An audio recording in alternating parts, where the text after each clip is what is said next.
Welcome to સ્વાદ series. હું છું નેહા. તો આજે હું તમારા માટે સરગવાની સિંગનું એવું શાક લઈને આવી છું કે જે તમે બનાવશો તો તમારા ઘરે રોટલી ઓછી પડશે અને બધાનું પેટ તો ભરાઈ જશે પણ મન નહીં ભરાય. તો આપણે બનાવવાનું સ્ટાર્ટ કરીએ. તો મેં અહીં લગભગ 250 ગ્રામ જેટલી સરગવાની સિંગ લઈ લીધી છે અને એને આ રીતે મીડિયમ સાઇઝના ટુકડામાં કાપી લેવાની છે. અને હવે સરગવાની સિંગ છે એને આપણે બાફી લઈએ. તો આ રીતે એક પોળા વાસણમાં અથવા તો તપેલીની અંદર પાણી લઈ લેવાનું છે અને એમાં આપણે સરગવાની સિંગ છે એડ કરી દેવાની. તો આપણો સરગવાની સિંગ છે એ ડૂબી જાય એટલું આપણે પાણી લેવાનું છે. તમે સરગવાને કુકરની અંદર પણ બાફી શકો છો, પણ જો વધારે કૂક થઈ જશે તો બધી સરગવાની સિંગ છે અલગ અલગ છૂટી થઈ જાય છે. તો જો આ રીતે છૂટી બાફીશું તો એકદમ સરસ આખી રહેશે. હવે 2 ટમાટર લઈ લીધા છે મીડિયમ સાઇઝના, એની આપણે પ્યુરી બનાવી દેવાની છે. તો એકદમ ઓછા ઇન્ગ્રીડિયન્ટ સાથે આજે આપણે આ શાક બનાવીશું. હવે લગભગ 1.5 ચમચી જેટલો આપણે ચણાનો લોટ લઈ લેવાનો છે અને એની પેસ્ટ તૈયાર કરવાની છે. તો અહીં હું અત્યારે થીક પેસ્ટ તૈયાર કરી રહી છું. વધારે ચણાનો લોટ નથી લેવાનો, આપણે 1.5 ચમચી જેટલો ચણાનો લોટ લઈશું અને લગભગ 3 થી 4 ચમચી જેટલું મેં પાણી એડ કર્યું છે અને આપણે પેસ્ટ તૈયાર કરી દીધી છે. તો હવે આપણે ઇન્ગ્રીડિયન્ટ્સ જોઈ લઈએ.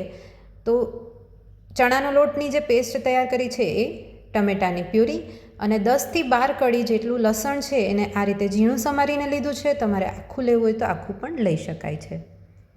તો આપણે ઇન્ગ્રીડિયન્ટ્સ તૈયાર કર્યા ત્યાં સુધીમાં તમે જોઈ શકો છો આપણી જે સિંગ છે એ સરસ રીતે બફાઈ ગઈ છે.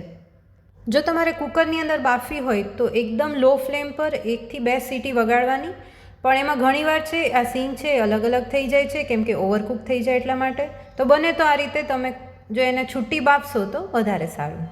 હવે સિંગ છે એને આપણે અલગ કરી લઈશું અને એનું પાણી છે એને આપણે રહેવા દેવાનું છે. તો આ જે સિંગને બાફ્યું એ પાણી આપણે ફેંકી નહીં દઈએ. એની અંદર બહુ બધા મિનરલ્સ રહેલા હોય છે એટલા માટે આપણે આ સિંગનું પાણી છે એને યુઝ કરીશું. હવે એક કઢાઈ લઈ લેવાની છે અને એની અંદર મોટી 4 ચમચી જેટલું તેલ એડ કરવાનું. આ શાકની અંદર થોડું તેલ છે આગળ પડતું આપણે એડ કરીશું. તો અત્યારે આપણે કાઠિયાવાડી સ્ટાઇલમાં એકદમ બનાવવાના છીએ સરગવાની સિંગનું શાક, એટલા માટે તેલ થોડું આગળ પડતું લેવાનું છે. તેલ આપણું ગરમ થઈ જાય એટલે અડધી ચમચી જેટલી રાઈ એડ કરી દઈશું અને રાઈ છે એને એકદમ સરસ રીતે આપણે ફૂટવા દેવાની છે. તો રાઈ સરસ ફૂટી જાય એટલે એમાં અડધી ચમચી હિંગ એડ કરી દેવાની અને ગેસની ફ્લેમ છે અત્યારે આપણે લો રાખવાની છે. અડધી ચમચી સાથે હળદર એડ કરી દઈશું અને 2 ચમચી જેટલું આપણે લાલ મરચું એડ કરી દેવાનું છે.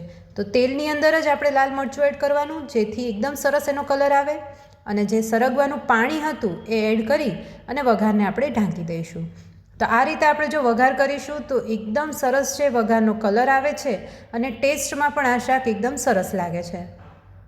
તો અડધી મિનિટ માટે આપણે આ રીતે રાખીશું. ઓપન કરીને જોઈ લઈએ તો તમે જોઈ શકો છો એકદમ સરસ આપણું જે વઘાર છે એ તૈયાર થયો છે. હવે આપણે જે લસણને સમારીને રાખ્યું હતું એ પણ એડ કરી દેવાનું છે. તમે લસણને ડાયરેક્ટ તેલમાં એડ કરી અને પછી પણ વઘાર કરી શકો છો. હું આ રીતે કરું છું. આ રીતે કરવાથી આપણું લસણ છે એ જ્યારે વઘારમાં એડ કરીએ ત્યારે બળી નથી જતું. તો બરાબર મિક્સ કરી દઈશું. હવે આપણે મસાલા એડ કરી દેવાના. તો 1.5 ચમચી જેટલું ધાણા જીરું પાવડર એડ કરીશું અને સ્વાદ પ્રમાણે મીઠું એડ કરી દેવાનું. તો 1 થી 1.25 ચમચી જેટલું આપણે મીઠું એડ કરીશું. અહીં આપણે સરગવાની સિંગના ભાગનું પણ મીઠું એડ કરી દેવાનું છે અને બરાબર મિક્સ કરી દઈશું.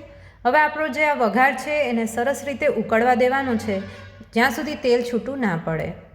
તો લીડ કવર કરી અને આપણે 1 મિનિટ માટે આ વઘાર છે એને સરસ રીતે ઉકળવા દઈશું અને ગેસની ફ્લેમ છે એને મીડિયમ કરી દેવાની છે.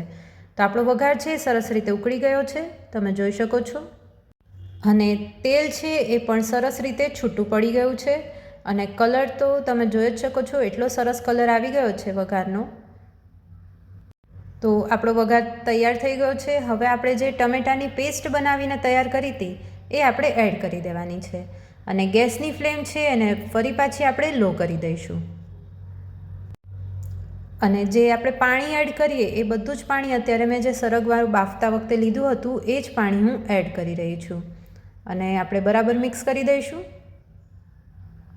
જો અહીં તમે ખાટા ટમેટાં લેશો તો એનો સ્વાદ છે વધારે સારો આવે છે. તો બને તો દેશી ટમેટાં અથવા તો સેજ ખટાશ પડતા ટમેટાં હોય એ લેવા. ફરી આપણે લીડ કવર કરી અને 1 થી 1.5 મિનિટ માટે આપણી ગ્રેવી છે એને સરસ ઉકળવા દઈશું, જેથી ટમેટાં છે એ સરસ રીતે ચડી જાય. તો તમે જોઈ શકો છો તેલ છે એ સરસ રીતે ઉપર આવી ગયું છે અને એકદમ સરસ આપણી ગ્રેવી બનીને તૈયાર થઈ ગઈ છે. તો હવે આપણે આ ગ્રેવીની અંદર આપણે જે સરગવાની સીંગ બાફીને રાખી હતી એ એડ કરી દઈશું અને જરૂર લાગે તો પાણી એડ કરવાનું. અને આ રીતે બધી જ ગ્રેવીની અંદર આપણે સરગવાની જે સીંગ છે એને પ્રોપર કોટ કરી દઈશું, જેથી સરસ રીતે આપણા જે ગ્રેવી છે એ આપણી સરગવાની સીંગની અંદર એનો સ્વાદ છે બેસી જાય. અને જરૂર પ્રમાણે અડધો કપ અથવા તો પા કપ જેટલું પાણી એડ કરવાનું. આ પાણી પણ મેં જે સરગવા બાફતા વખતે લીધું હતું એ જ પાણી એડ કર્યું છે. તો મિક્સ કરી દઈશું. ફરી આપણે 2 થી 3 મિનિટ માટે આ રીતે લીડ કવર કરી અને શાકને થવા દઈશું, જેથી સરગવાની અંદર બધા મસાલા સરસ રીતે બેસી જાય. તો તમે જોઈ શકો છો એકદમ સરસ આપણું કાઠિયાવાડી સ્ટાઇલ જે ઢાબામાં મળે એ ટાઈપનું શાક બનીને તૈયાર થયું છે. પણ હજી આપણી ગ્રેવી છે એ થોડી પતલી છે, તો આપણે ગ્રેવી છે એને થોડી થીક કરવા માટે જે ચણાના લોટની પેસ્ટ બનાવીને રાખી હતી એ એડ કરી દેવાની છે અને એને આપણે મિક્સ કરી દઈશું. અત્યારે બને તો પાણી આપણે એડ નહીં કરીએ, બધું આપણે બરાબર રીતે મિક્સ કરી દઈશું. અહીં ધીમે ધીમે મિક્સ કરવાનું, જેથી આપણી જે સરગવાની સીંગો છે એ વધારે તૂટી ના જાય. અને જરૂર લાગે તો આપણે થોડુંક પાણી એડ કરવાનું, વધારે પાણી નહીં એડ કરવાનું, બાકી આપણી જે ગ્રેવી છે એ વધારે પતલી થઈ જશે. અને ચણાનો લોટ એડ કર્યા પછી આપણે આ જે ગ્રેવી છે એને વધારે મિક્સ નહીં કરીએ, જેથી તેલ છે એ ઉપર રહે એ રીતે આપણે એને મિક્સ કરવાનું. અને હવે ગ્રેવી છે એને આ રીતે 2 મિનિટ માટે ઉકળવા દઈશું. તો તમે જોઈ શકો છો 2 જ મિનિટની અંદર આપણી જે ગ્રેવી છે એકદમ સરસ થીક થઈ ગઈ છે અને તમને અત્યારે મોઢામાં પાણી આવી જાય એવું શાક બનીને તૈયાર થઈ ગયું છે. તો બસ આપણું સરગવાની સીંગનું એકદમ કાઠિયાવાડી ઢાબા સ્ટાઇલ શાક છે એ તૈયાર છે અને ગ્રેવી પણ એકદમ સરસ આપણી થીક તૈયાર થઈ ગઈ છે. તો તમે જરૂરથી એકવાર આ શાક ટ્રાય કરજો અને મને કમેન્ટ બોક્સમાં લખીને જરૂરથી જણાવજો કે તમને આજની અમારી રેસીપી કેવી લાગી. તો આપણે એને કોથમીર નાખી અને ગાર્નિશ કરી લઈશું અને ગરમા ગરમ એને સર્વ કરી દઈશું.